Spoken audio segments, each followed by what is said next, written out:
Good morning. Now I know all the brave souls in Oklahoma. They're out today. I was telling my table I had the opportunity to visit with one of our top ministers in the state just the day before yesterday, and he asked me what he wanted him to pray about for the state of Oklahoma, and I gave him a list of things. I said, pray for rain. So we got rain, we got sleet, we got snow, we got thunder snow all this morning. It was kind of an interesting day, but Pete, I want to thank you and OG&E and all that you do. I know that your crew and your employees have a very busy day today with some power outages, and we appreciate all that you do for our state. You're certainly a great leader for the Chamber of Commerce. It's been a wonderful pleasure to work with you. And Pete and I had the opportunity to be in Stillwater just last week, and we were able to flip on a switch to the Cowboy Wind Farm for OSU's campus to be able to provide a major source of renewable energy for OSU's campus. And so that was a fun activity that we got to do at OSU together. So it's great to see you again, and we appreciate all that you do. And I also want to say hi to all of our elected officials. I see many of our statewide elected officials that are here today, and many of my cabinet members are here. We had a cabinet meeting yesterday, guys. It stopped last night, so I appreciate all of you coming, but gosh, I have so many of my cabinet secretaries. I have Secretary Ming, our Secretary of Energy. We have Secretary Lopez, I think, is here. Somewhere there is, Secretary Lopez of Commerce. We have CIO, or Secretary of Information, Alex Pettit, back there. And we also have Secretary Gary Ridley of Transportation. There you are, Secretary. Good to see you. Our Adjutant General, Miles Deering, back over here. Well, we got the whole cabinet here. We could really get a lot of work done today. Our Lieutenant Governor was here a few moments ago, and he had to slip off to go give some other speeches, and all of our other elected officials. Did I miss any of my cabinet secretaries? Oh, our Commissioner of Mental Health, Terry White's here somewhere. There she is, back there. Got a lot of them out today, so thank you all for coming out. I appreciate that, and to all of our local and statewide and legislators that are here today, we appreciate you too and all the work that you do. And I want to say thank you to Roy Williams. Roy, we appreciate you and your chamber staff, and Mark, and I know Derek Sparks and his team worked very hard today to make sure this breakfast happened. We were checking last night with the weather, and Derek said, we're going to have this breakfast no matter what. I said, well, we'll be there. We'll have it. But thank you to your team and your staff for all the good work that you do to develop your legislative agenda. I actually read it last night. I kind of like to read those kinds of things, but we do use those for policy guides, and certainly appreciate and know the contributions that your chamber and your membership makes to the legislature, to public policy, and people like myself does make a great difference. So we appreciate your team and what they've done. And I got to say, your efforts are paying off. The Chamber of Commerce for Oklahoma City, if you look at how Oklahoma City is doing right now in the metropolitan area, it's truly a remarkable time to be in Oklahoma City, in this area, and to be in the state of Oklahoma in general. I've always had a great time going and telling the Oklahoma story and what's currently happening in our great state. If you look at Oklahoma City's unemployment rate and compare it to the major metropolitan areas around the nation, we have the lowest unemployment rate in the nation, which is very exciting. In major metropolitan areas, and it's been that way 19 of the past 23 months, which is remarkable.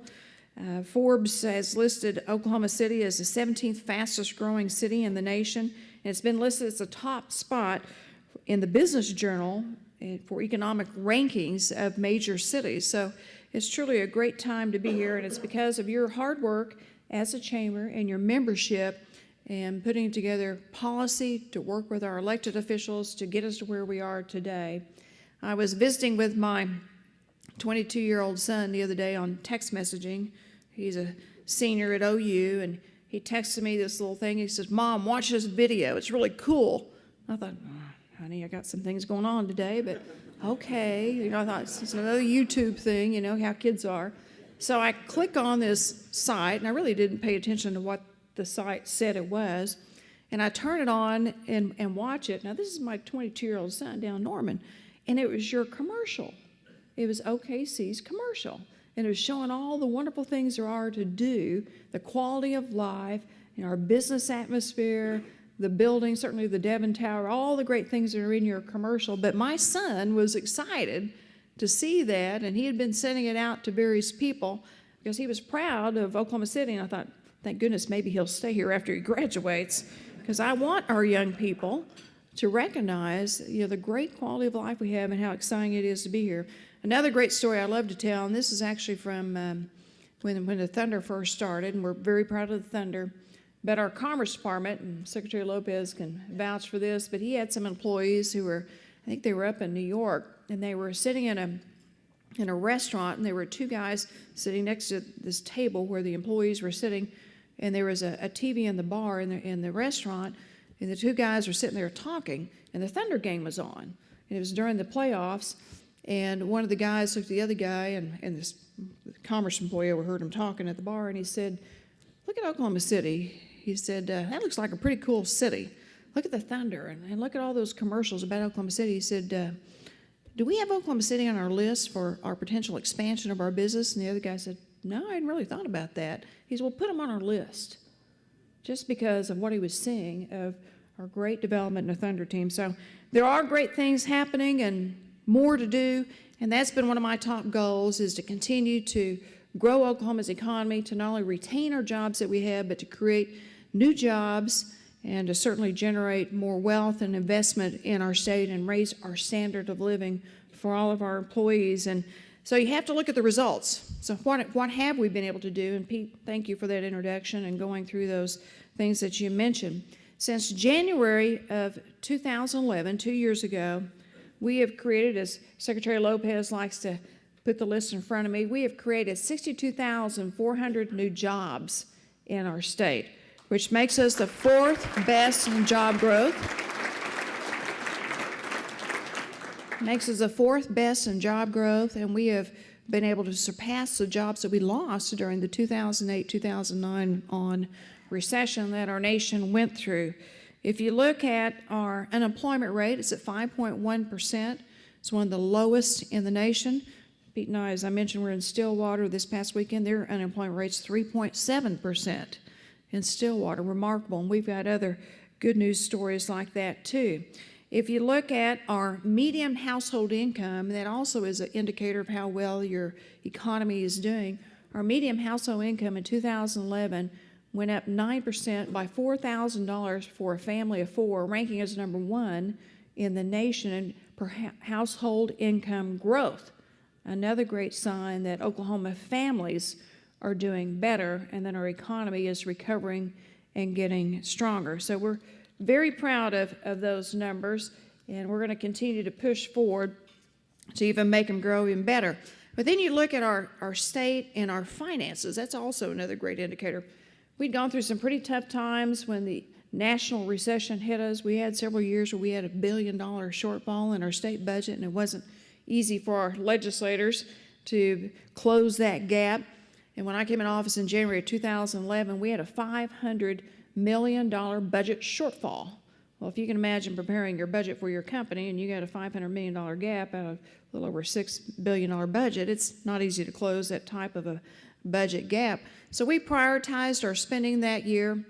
We focused on essential services of our state. We actually did give an income tax cut that same year while closing that $500 million gap, and the results have been, in that same time, we also had, let me tell you one thing, we had $2.03 in our rainy day savings account, our emergency fund. You don't ever want to get to that position in your family or your household or in your business. $2.03 because of the economic downturn that we'd been through over the years. And we have gone from having $2.03 to a projected end of the year, fiscal year, at the end of June this year, that we project we're going to have somewhere around $680 million. So from $2 to $680 million in 2 years. That's good. So it's exciting, but once again, it's because we've been working on job growth, job retention, certainly on our fiscal policy at the state capitol, working on good policy for businesses and education, our workforce. And so our challenge now is, how do we keep this momentum going? Where do we go to take Oklahoma to the next step? So I've been working with the Oklahoma Department of Commerce, and Dave Lopez has a tremendous team there. And we've actually taken all of our different job classifications in our state through our Employment Security Commission codes, ran it through a program which had, I think, Dave, you told me over 70 different fields. Am I right? 70 different fields in that computer program. So we took all of our job industries, classifications, ran some numbers because I wanted to know, and Dave wanted to know, and the legislature will need to know this information.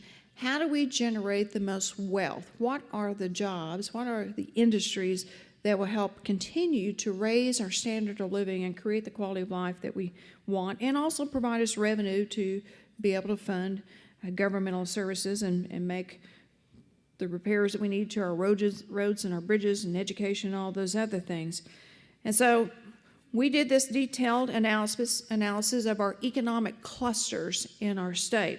And I'll just tell you a brief overview. And granted, we have lots and lots of great industries here in our state, but these are the top 5 clusters of industries that generate the best paying jobs and raise best revenue in our state. Aerospace and defense, which is not a big surprise, and that's why we work so hard to protect our military installations and work with the aerospace industry. Energy, certainly, Larry, is very important to Oklahoma, and we appreciate how much energy has contributed to our economy, all forms of energy in our state. Agriculture and biosciences, the research, the development, agriculture, certainly very important, especially when one of nine of our exports in Oklahoma is of agriculture. Transportation, certainly very, very important to Oklahoma. Transportation and distribution type services in our state. Information and financial services, our banking industry, those are all very important. And those are the types of jobs that will help raise our per capita income even more. And certainly there are biosciences and medical and all those other industries. Tourism, certainly one of our top industries, but the ones I mentioned are the true wealth generators that will help grow our economy and the ones that are truly helping us raise those numbers. So Commerce has developed this plan and a roadmap so that we can further dig down into the weeds as to how do we best target, and I know this is part of your chamber plan, our tax incentives, our different programs, whether it's the Quality Jobs Act, whether it's the Aerospace Engineering Tax Credit, which we finally got put back in 2011 too. How do we look at our rules, our regulations? Are they where they need to be, or do we need to fine-tune those so that we can create the best business climate? And how do we need to focus our education and our career tech and our skill sets so that we can have the best educated and the most highly qualified workforce to take these jobs and meet, frankly, the unemployment numbers that we have in our state. And to President DeSiger, we appreciate what you do here at Oklahoma Christian. Thank you for all your work here and helping us meet those goals. I don't want to forget to mention you in this great university. So this is what we've been working on, is looking at those critical infrastructures. So we now know that what the industries are, but now how do we meet the industry's needs with the workforce? And I want to visit with you a little bit about that. We've been working with our higher education institutions to bump up our numbers of our degree completion, as our superintendent says, our college, say that 3 words. There you go. I was forgetting the citizen. I had the college and career. I was forgetting that third thing, the citizen. We want to make sure they're good citizens in the state of Oklahoma. That's her term that she uses, and it's a term that's very appropriate for us. But we have launched, as was mentioned by Pete, a Complete College America program, which is actually a national model for our nation. Oklahoma is considered to be one of the leaders, to encourage more of our people who begin either to get an associate degree, get a college degree, to stay in college and to graduate. We know in our state that we have over 70,000 Oklahomans that at some point in time went to college and for some reason dropped out.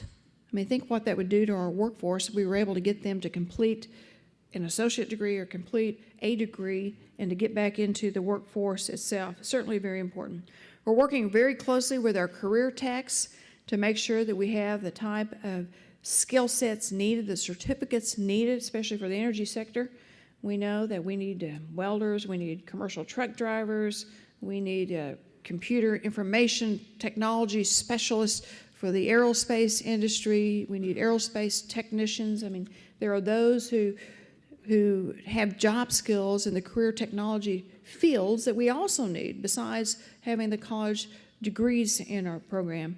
And then, of course, common education itself is critical, because if we don't get common education right, they're not going to be ready to start the career tech or start the higher education institution. So I'm very proud of the work that the legislature has done, and also the superintendent, to make sure we put a focus on academic standards, outcomes, transparency of our school systems themselves. The A through F grading system, while our top goal with the A through F is to make sure that we have a measurement tool to know how our schools are performing, our superintendents, principals, our students, and to give parents a report, to give our communities a report. Now, we can fine-tune that, we can make it better. I'm always open for improvement, but let's not water down something good that we've done to develop higher standards in education. We've also got our end of instruction exams, the ACE program, certainly very important to our school systems, our reading schools, making sure children can read at grade appropriate levels. Those are things that we've done. Making sure we have the most effective teachers in the classroom is certainly very critical. So a couple weeks ago, when I had my State of the State address, I asked the legislature to work with me to put funding towards these reforms so we can make sure we carry out the reforms. It doesn't do any good to pass legislation but not fund the programs.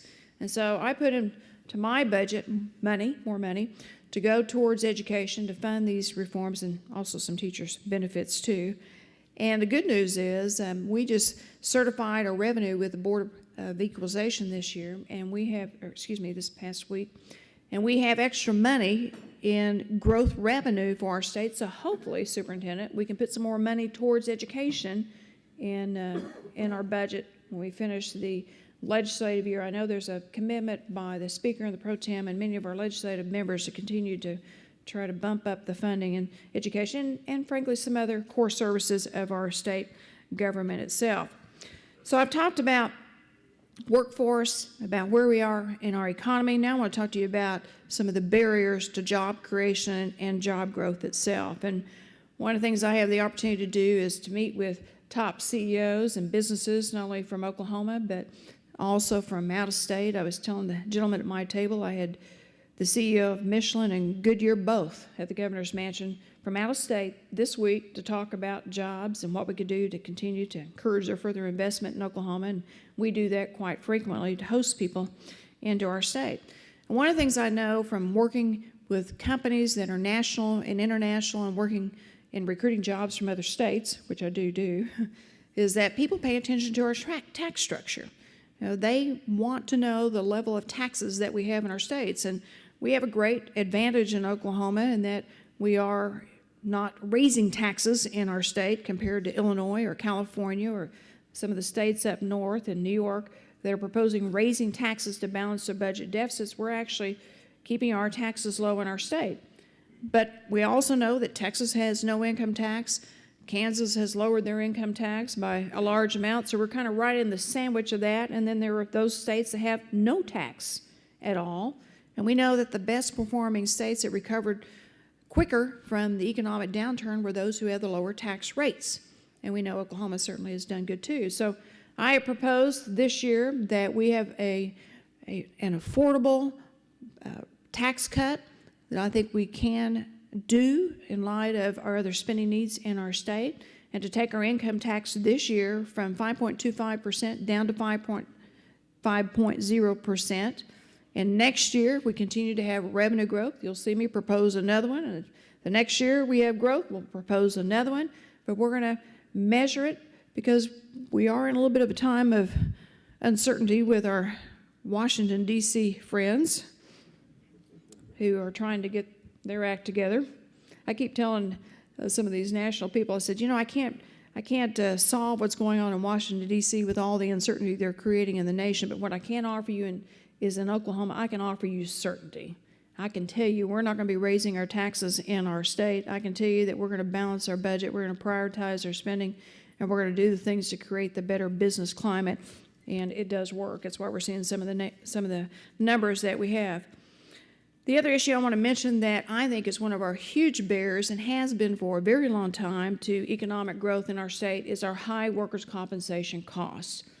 And that is no secret to any of us. For years we have passed different pieces of workers' compensation reform, and certainly my first year in office, the legislature sent me what they could get through with workers' compensation reform. It's never easy to pass major changes in our system, but we did get some reform done. It did help some, but now is the year for the legislature to send me a major overhaul of our workers' compensation system so we can once and for all address this issue.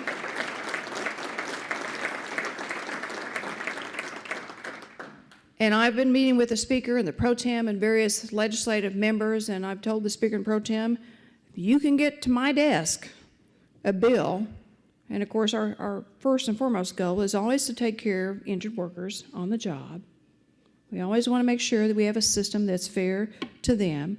But we also know that Oklahoma is ranked one of the top states in the nation in workers' compensation premium costs.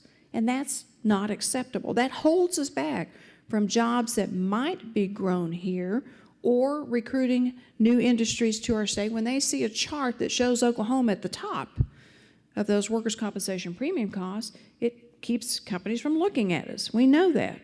So we're going to have to do many things in our workers' compensation system. I've asked them to work on a bill, and they are. They've introduced bills that will lower our medical costs. We know that the cost of health care has been affecting our workers' compensation system. We've got to work on a system that reduces fraud and abuse. We've got to work on our time delays when a person gets injured and when they get their health care benefits. We've got to work on having a less adversarial system to where there's not a fight between the employee and the employer, that the employer can take care of the worker in a timely fashion so we can get more of the lawyers out of the system itself. And then we need to work on the system in general, and that is to work on moving towards an administrative system that will help us reduce the adversarial relationship that we have in our workers' compensation system itself. And I think that will be what will lead to a system that will be fair to the injured workers, fair to the employers, and help us create a stronger, more vibrant economy.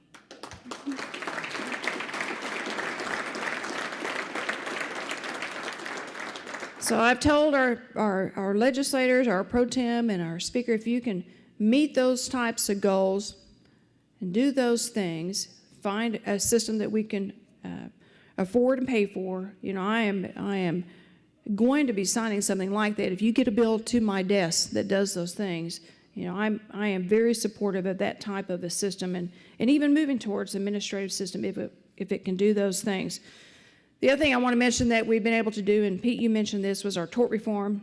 Certainly having lawsuit reforms has been very important for our state. Transportation's been another issue that we focused on. I want to thank Gary Ridley, Secretary Ridley. Thank you for your work on our structurally deficient bridges. We know that we have to have good roads and highways in our state, and that's the top goal of this chamber. Secretary Ridley has been able to reduce our structurally deficient bridges by 20% already, just since the past legislative session.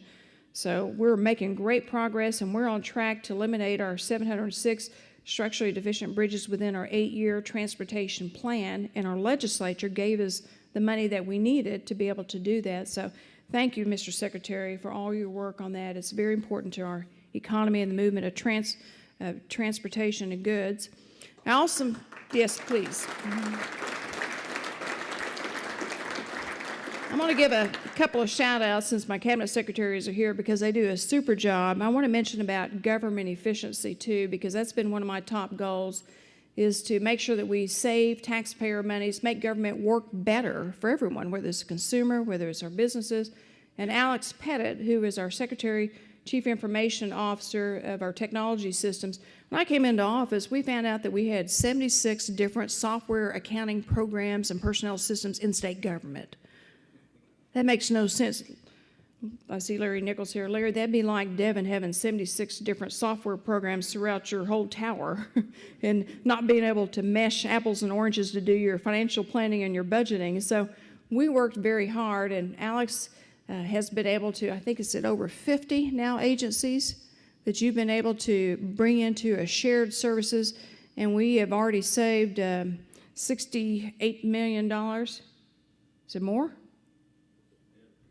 The number will be posted here in another 3 weeks at the end of the fiscal. Yes, ma'am. All right. And it's projected that once he gets through with all this, that we're going to have even bigger savings than that. So we're very excited about that. I want to give a shout out to Secretary Mike Ming, our Secretary of Energy. He has done a super job of putting together an Oklahoma energy plan, a comprehensive energy plan, and it is already helping us save money. One of our top goals was to look at all of our state government buildings and to help them be more energy efficient. The legislature passed legislation I asked them to last year to mandate that we develop an energy savings plan for all of our state government offices and buildings and have a 20% reduction in energy costs. If we're able to do that, and we're on track right now, we estimate we could save taxpayers $300 million in energy costs, which will be great news for them too. And I want to give a shout out to Secretary Ming about our CNG, our compressed natural gas program to convert our state fleets and cars and our trucks to CNG natural gas. Secretary Ming told me a story the other day. He said, I left Oklahoma City, traveled up, I think it was north somewhere, traveled around 235 miles, came back to Oklahoma City, and he said it cost him $5.38 or so. You imagine how much it costs you right now to go fill up with a tank of gasoline, but to go that distance and to be able to utilize compressed natural gas. So all of our different state agencies gave me a progress report, our secretaries yesterday, and how many of our different state agencies have been able to switch to natural gas. And Oklahoma actually has more per capita CNG fill stations than any state in the nation because of our work. And now 23 other states, we had another state join us yesterday, are following our lead and being able to purchase natural gas vehicles for their state cars and state trucks. And it'll save taxpayers a lot of money. Plus it helps our gas industry here in the state of Oklahoma, which we want to grow that and help create more jobs too. And lastly, I'll just close with health, because I know we have our Commissioner of Mental Health that is here, Terry White, and our Commissioner of Mental Health, and our Commissioner of Health, Secretary of Health is Dr. Terry Klein. And the other thing we have to do is work on our health of Oklahoma. It's good to have a highly skilled, educated workforce, but if our workers are sick, they're not as productive. If our citizens don't have good health, they're not as productive. And Oklahoma has typically been ranked 49th in the nation in health indicator outcomes. We have too much diabetes, too much obesity, we don't exercise enough, we have too much smoking, cardiac, vascular diseases in our state. And so we've been working with our Secretary of Health and Mental Health to develop an Oklahoma plan. We've had a lot of discussion around our nation about health and the federal government and the Affordable Health Care Act and what can we do in our state to change our health outcomes, to reduce our health care costs, and have, frankly, less intrusion from the federal side into our health care system. So we've been working on an Oklahoma plan that will develop Oklahoma's own solution to improve our health. I was talking to Dr. Oz the other day. Actually, I'm going to be meeting with him on Monday morning of this coming week in Washington, where we have the National Governors Association meeting, and he has a national program to try to educate people to take care of their health. And one of the things that he's told me is that 70% of the illnesses that Americans face are related to our personal lifestyle choices, whether it's smoking, whether it's not exercising, whether it's too much sugar in our diet, whatever it might be, is related to a lot of our personal habits and stuff. We've been working on focusing on our health through our certified healthy businesses, our certified healthy schools, our certified healthy communities with Secretary Klein to educate people on how to take better care of our health, how to teach our children how to eat right, how to exercise, how to make better decisions. The other side of the coin on health is our mental health and our substance abuse, our prescription drug abuse that we have in our state. And we put $16 million more into our mental health services of our state through my budget to look at our crisis centers so we can help people get the help that they need. Is it a mental health issue? Is it a psychiatric issue? Is it a substance abuse addiction issue? Or do we have someone that just is a criminal who needs to go into our correctional facilities for public safety. Look at our true needs of our society, get them into the right systems of care, have emergency crisis centers, which we do have, but not enough, to get people steered into whatever system they need to get the help that they need to have better health in our state. As all of you have heard me say, too, we're certainly under the Affordable Health Care Act, the federal program that Washington has proposed upon us. We are developing Oklahoma's own plan to meet the needs of that. I have chosen not to expand our Medicaid system through the expansion of taking more federal dollars, and the reason is that we know right now that if everyone that is mandated under the Affordable Health Care Act signs up for Medicaid that are eligible right now, and they will be mandated to do that when the health insurances come into place this October. They're going to be mandated to sign up and then enter into the system in January of next year. It's already estimated that we'll see 60,000 new Oklahomans enter into our current system, and that's without the Medicaid expansion. That's just those that are eligible. It's called the woodwork effect. And we estimate through our health care authority it's going to cost the state of Oklahoma $40 million more just to take care of those that will either have to pay a penalty or a fine if they don't sign up into the health care exchange that are eligible right now.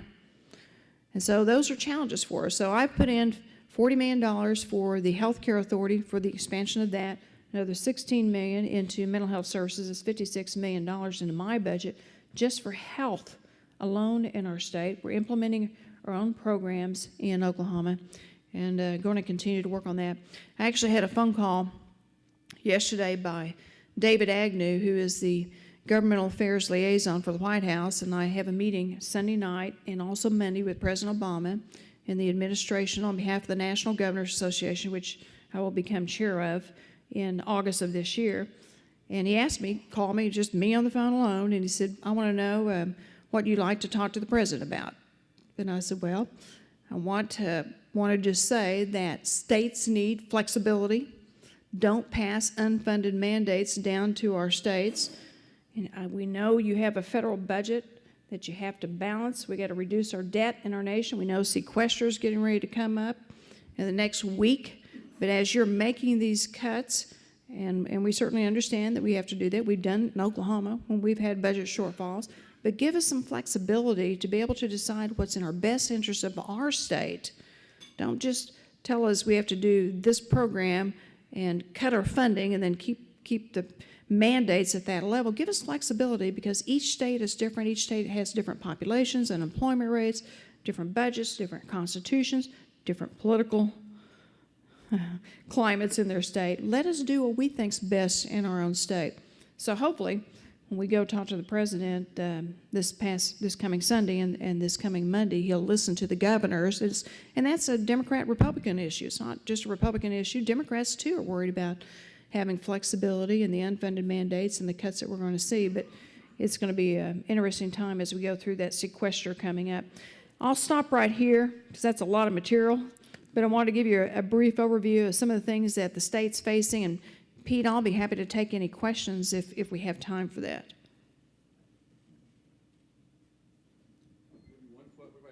One question. Any questions? I covered a lot. Roll them over. Thank you very much. You're welcome.